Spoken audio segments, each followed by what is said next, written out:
Hello students, the question says the line L1 passes through the points 3, 7 and 9, minus 1, 3 and 4. Find the vector equation of line L1. Okay, this is the line L1. It passes through point A and B. So, how to find the vector equation? You all know that the vector equation of this line L1, vector equation of L1 is given by position vector of A, that is 3i plus 7j plus 9k plus lambda times position vector of AB, vector equation of AB. I am repeating it again. What is the position vector of A?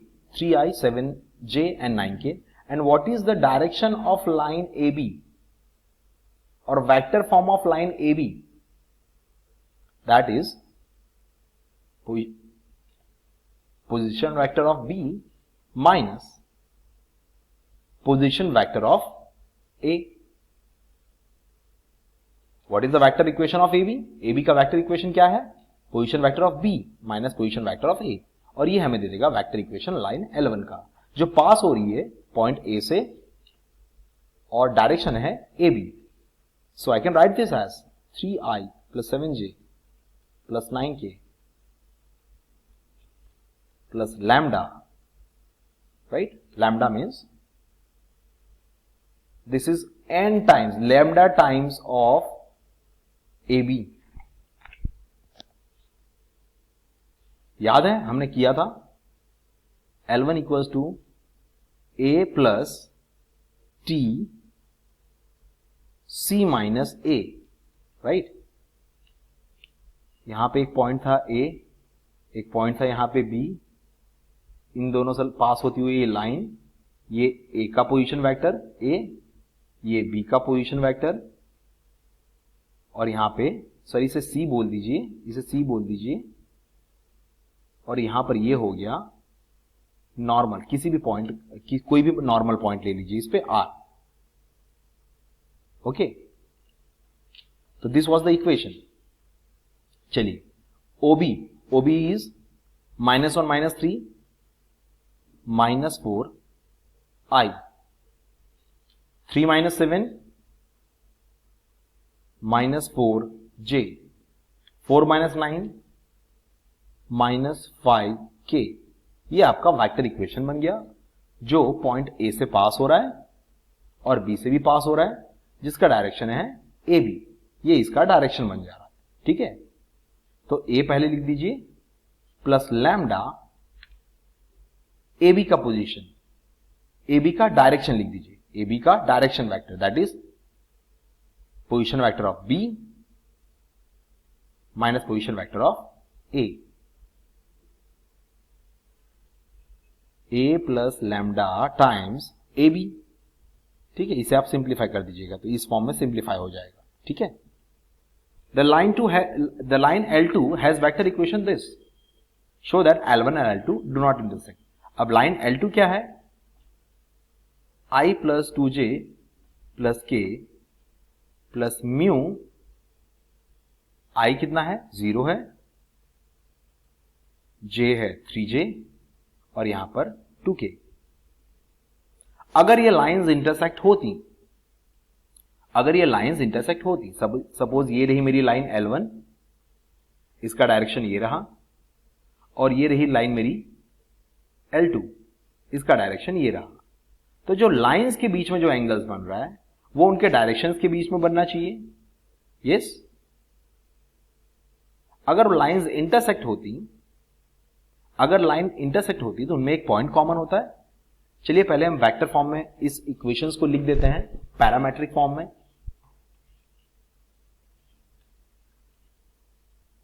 चलिए हम parametric form लिखते हैं. x क्या हो जाएगा? x हमारा हो जाएगा i वाला component, 3i plus 4 into -4i into lambda. मतलब इसमें आप i कॉमन निकाल सकते हैं, 3 -4 लैम्डा आई। चलिए अब y वाला कंपोनेंट निकालिए, पैरामेट्रिक फॉर्म 7j और यहां पे है plus lambda into -4j, plus lambda into -4j। इसका पैरामेट्रिक फॉर्म लिख दीजिए 7 - 4 लैम्डा j, और z आपका बन जाएगा, z कंपोनेंट पैरामेट्रिक फॉर्म में 9k - 5 lambda, 9 - 5 lambda, 9 - 5 lambda, right. ये x का कंपोनेंट, ये y का कंपोनेंट और ये z का कंपोनेंट, ठीक है। सिमिलरली आप दूसरे वाले इक्वेशन के लिए भी निकाल लीजिए। इसका x डैश हो जाएगा, यहां पे 1i है और यहां पे 0i, तो 1 प्लस म्यू इंटू 0 कुछ नहीं होगा, सिंपल इसका क्या बच रहा है, 1 बच रहा है। 1 प्लस म्यू इंटू 0i, 1 ही बचा। y कंपोनेंट क्या हो जाएगा, 2 प्लस 3 म्यू, पैरामेट्रिक फॉर्म में हम लिख रहे हैं। और z कंपोनेंट क्या बन जाएगा, 1k प्लस 2k म्यू, के हटा दीजिए तो बचेगा ये क्या, 1 प्लस 2 म्यू, क्योंकि म्यू सबसे मल्टीप्लाई हो जाने वाला है। जिस तरह यहां पे लैम्डा सबसे मल्टीप्लाई हो रहा है उस तरह म्यू भी मल्टीप्लाई हो जाएगा। अगर ये दोनों लाइंस इंटरसेक्ट होती तो दोनों में ये पॉइंट, ये जो पॉइंट होता ये वाला पॉइंट और ये जो पॉइंट होता ये वाला पॉइंट, दोनों पॉइंट कॉमन होते, इक्वल होते, इक्वल बता दीजिए। ये है पैरामेट्रिक इक्वेशन लाइन L1 का, ये है पैरामेट्रिक इक्वेशन लाइन L2 का। अगर दोनों लाइंस इंटरसेक्ट होती तो L1 का x कंपोनेंट और L2 का x कंपोनेंट इक्वल होता, इक्वल बता दीजिए। मतलब x equals to 3 - 4 lambda equals to x dash, x equals to x dash, ठीक है। 3 - 4 lambda equals to 1, so you can write -4 lambda, -4 lambda, lambda थोड़ा अच्छे से लिख देता हूं, बहुत गंदा लग रहा है, -4 lambda equals to -2, so lambda equals to -2 by -4, cut 1/2, lambda आया 1/2, ठीक है। अब ये कंपोनेंट इससे इक्वेट करिए, now equating 7 - 4 lambda equals to 2 plus 3 mu, 7 - 4 lambda equals to 2 plus 3 mu. Lambda की वैल्यू 1/2, तो 4 इंटू लैम्डा क्या हो जाने वाला है, 4 इंटू लैम्डा मतलब 4 इंटू 1/2 2 हो जाएगा, ठीक है। तो यहां पे 7 - 2 इक्वल्स टू 2 प्लस 3 म्यू, 7 - 2 5 होता है, 2 प्लस 3 म्यू, 3 म्यू की वैल्यू कितनी हो जाएगी, 3 म्यू की वैल्यू 5 - 2 दैट इज 3 हो जाएगी। तो यहां से आप निकाल सकते हैं म्यू की वैल्यू कितनी निकाल सकते हैं, म्यू की वैल्यू आ गई आपकी 1, लैम्डा की वैल्यू 1/2 और म्यू की वैल्यू 1।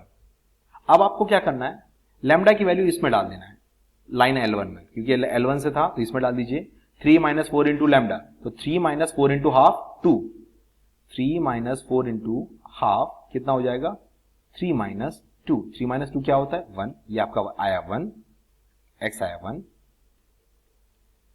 चलिए y में भी लैम्डा की वैल्यू डालिए, तो 7 - 4 into half, 7 - 4 into half that is 7 - 2, 7 - 2 is 5, ये y आ गया। 9 - 5 into lambda that is 9 - 5 into 1/2 that is 9 - 5/2, 9 - 5/2 को सॉल्व करिए, 18, 18 - 5 is 13, 13/5, z कंपोनेंट आ गया आपका पैरामेट्रिक वाला 13/5। ये पहली लाइन L1 का हमने लैम्डा की वैल्यू डाल के निकाला, अब L2 का निकालते हैं। कब ये सब होगा, जब ये दोनों इक्वल होंगे तब। पर एंड में हम लोग रियलाइज करेंगे वैल्यू सब्स्टिट्यूट करने के बाद कि ये तो दोनों कैसे आएंगे, देखते हैं। x1 इक्वल्स टू यहां पे 1 दिया ही है, x डैश इक्वल्स टू 1 दिया है। चलिए y में म्यू की वैल्यू डालिए, म्यू की वैल्यू है 1, तो y कितना हो गया 2 plus 3 into mu, 2 plus 3 into 1 that is 2 plus 3 5। यहां पे z की वैल्यू देखिए, सॉरी y डैश मुझे लिखना चाहिए था, यहां पे z डैश लिखना चाहिए था, y डैश z डैश, ताकि आप लोग डिफरेंशिएट कर सके कि x y z जो है वो L1 का लाइन का कंपोनेंट है और x डैश y डैश और z डैश ये है L2 लाइन का पैरामेट्रिक कंपोनेंट। ठीक है, 1 plus 2 into mu, 1 plus 2 into mu कितना होता है, 1 प्लस 2 इंटू 1, 2 इंटू 1 2 हो जाएगा, प्लस 1 3 हो गया। देखिए ये अलग अलग आ रहे हैं, ये अलग आ रहे हैं, राइट। ये दोनों तो सही आ रहे थे, बट अगर ये दोनों भी इक्वल आ जाते तो हम लोग कहते हैं कि लाइंस इंटरसेक्ट कर रही हैं, पर ये दोनों अलग आ रहे हैं। Therefore z is not equal to z dash, therefore lines L1 and L2 do not intersect. I hope this is clear. The point A has coordinate this and B has coordinate this. Find vector equation of AB. How can you find this? Right? तो इनका origin से position vector क्या हो जाएगा, 1 0 5, और यहां पे इनका ओरिजिन से पोजीशन वेक्टर -1 2 9। तो AB आप कैसे फाइंड कर सकते हैं, OB मतलब ये ओरिजिन वेक्टर माइनस ये ओरिजिन, ये कोऑर्डिनेट्स आपको दिए हैं तो उसपे से आप वेक्टर निकाल सकते हैं। कैसे, कॉलम फॉर्म में 1 0 5 ये वेक्टर फॉर्म में हो गया, -1 2 और 9 ये वेक्टर का कॉलम हो गया। ठीक है, वेक्टर्स को हमने कॉलम फॉर्म में लिख दिया। तो OB क्या होगा, OB minus OA, OB minus OA मतलब -1 माइनस -1 दैट इज -2 हो जाएगा,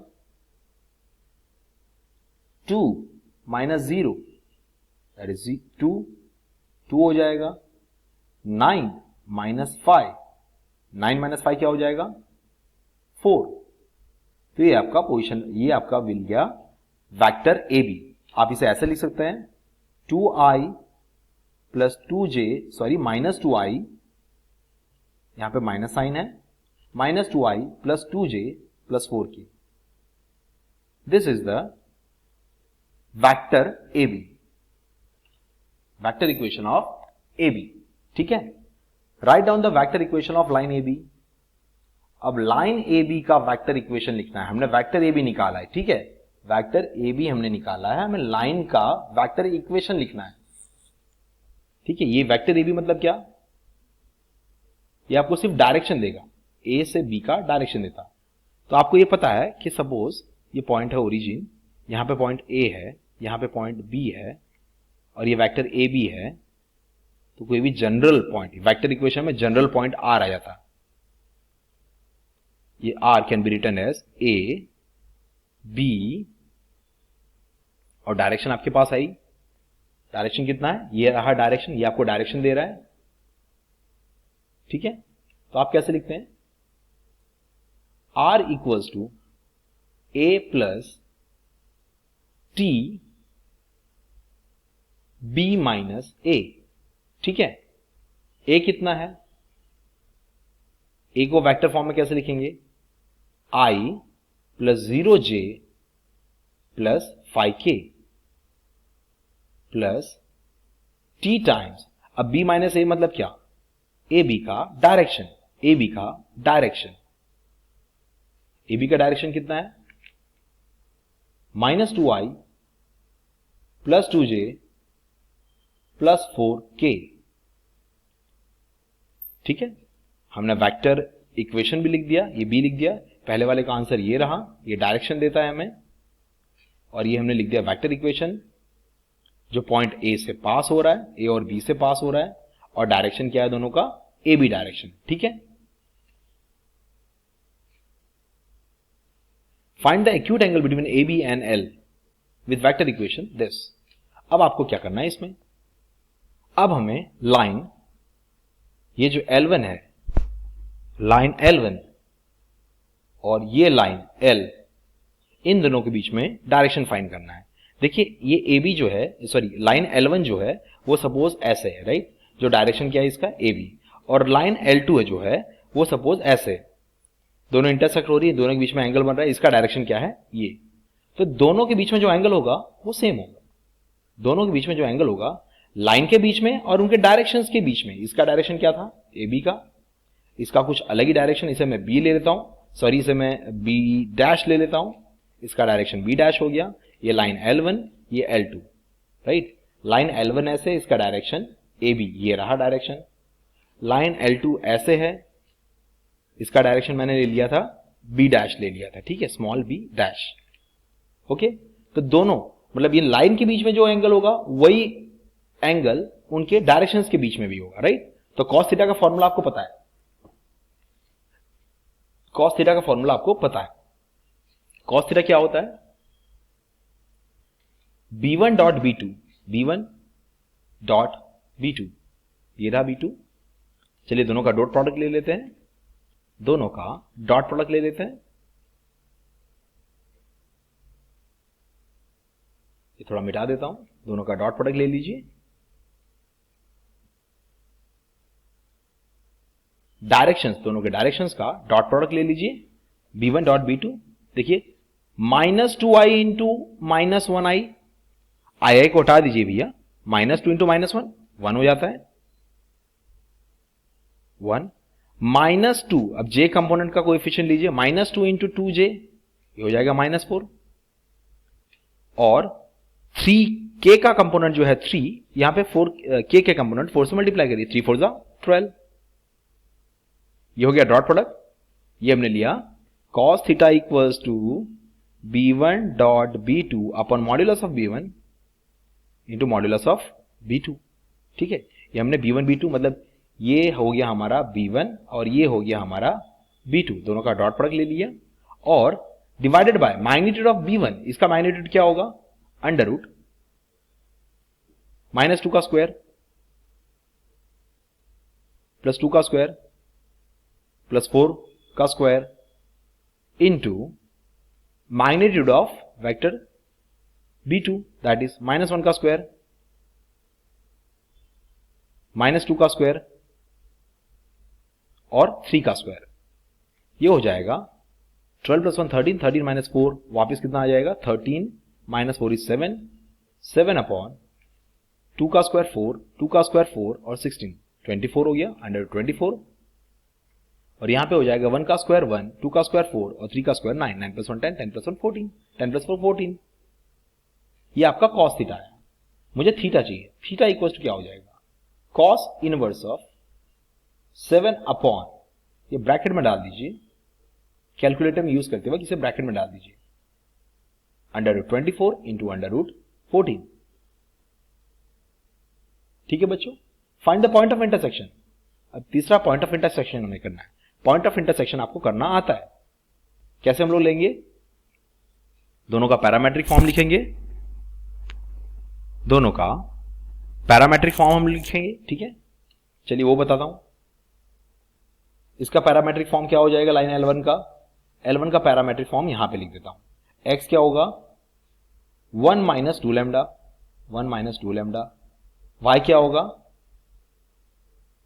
y होगा 0 प्लस 2 लैम्डा, मतलब सिर्फ 2 लैम्डा बचेगा। और z क्या होगा, k कंपोनेंट ले लीजिए 5k और यहां पे 4k, सिर्फ k का कोएफिशिएंट लेना है, 5 प्लस 4 लैम्डा, 5 प्लस 4 लैम्डा। ठीक है, इसी तरह दूसरी लाइन का कंपोनेंट ले लीजिए पैरामेट्रिक फॉर्म में, L2 का x डैश क्या हो जाएगा, 1 माइनस म्यू, y डैश क्या हो जाएगा, 3 माइनस 2 म्यू, म्यू ले लीजिए, म्यू मतलब u, इसे मैं अच्छे से लिख देता हूं,